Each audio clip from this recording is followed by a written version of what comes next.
E aí, gente, sejam bem-vindos. Esse é o primeiro videozinho de vocabulário. Vamos ler vocabulário grego da filosofia. Filosofia. Não sai daí.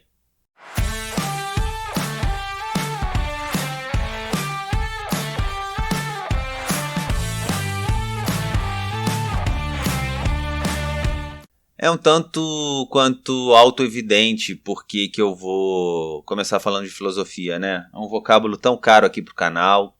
A gente vai estar o tempo todo vendo esse vocábulo, vamos estar lidando com essa palavra aí direto. Então, vamos ver um pouquinho da história dela.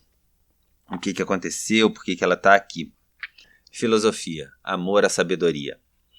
O inventor da palavra filosofia, segundo diz Diógenes Laércio, foi Pitágoras. Este considerava que nenhum homem podia dizer-se sábio, e que a sabedoria é privilégio dos deuses. Por isso preferiu se chamar-se filósofo, ou seja, amigo da sabedoria. Paradoxalmente, essa modéstia fez que ele fosse considerado como um sábio. Por mais que a pessoa lute contra rótulos e queira ser coerente na sua postura, com as suas ideias, a vida não, muitas vezes não, né? Paradoxalmente, ele foi considerado um sábio por entender que a sabedoria não é alcançável pelo homem. E por isso o que nós podemos fazer é ser amigos da sabedoria, amantes da sabedoria. Se Pitágoras inventou, esse carinha aqui, o Platão, aprofundou bastante esse termo, né? E ele trabalhou muito com essa palavra. E vamos ver o que está escrito aqui no vocabulário de Platão. A filosofia é o benefício mais importante que jamais foi oferecido ou que jamais será concedido à raça mortal, um benefício que vem dos deuses. Não tem o status de um saber, de uma sabedoria, Sofia, e sim de um amor ou desejo desta. Os que já são sábios não filosofam, sejam eles deuses ou homens. A filosofia é o nome do modo de vida daquele que deseja alcançar a sabedoria. Mais que uma disciplina ou uma área particular do saber, e mais que a forma mais elevada do saber, a filosofia designa nos diálogos um desejo que certo número de exigências e de práticas vem alimentar e excitar naquele que faz disso um princípio de sua existência. Esse desejo é que leva certos homens para a sabedoria, a ser entendida como a experiência do pensamento que encontra sua realização no conhecimento do que existe. E nisso consiste seu status de desejo. A filosofia se distingue como um esforço, uma forma de perseverança obstinada na obtenção dos prazeres do conhecimento. Assim e de saída, o filósofo é bem menos aquele que sabe do que aquele que deseja saber. Aliás, é isso que distingue sua natureza, o gosto pelo estudo e a facilidade para aprender. O filósofo deve, portanto, ter memória e gosto por todo tipo de esforços. Essas condições, que nada mais são senão o desejo de aprender e o prazer de saber, estarão reunidas naquele que é apaixonado pela sabedoria, não por um aspecto mais que por outro, mas por toda ela, inteira. A invenção platônica da filosofia tem como singularidade não vinculá-la à posse de um saber particular, mas concebê-la como um estado intermediário, uma tensão entre a ignorância e o saber que faz dela um devir. Um devir filósofo, que é um desejo não satisfeito do saber, uma espécie de loucura, cujo sintoma é o desejo de que tudo que é seja inteligível. Essa palavra inteligível também é muito importante, porque o sensível é tudo aquilo que está no corpo, e o inteligível é tudo aquilo que está na mente, tudo que está no intelecto, no entendimento. Então os objetos do corpo são sentidos e os objetos da mente são inteligidos. E aqui a noção de filosofia para Platão é muito interessante.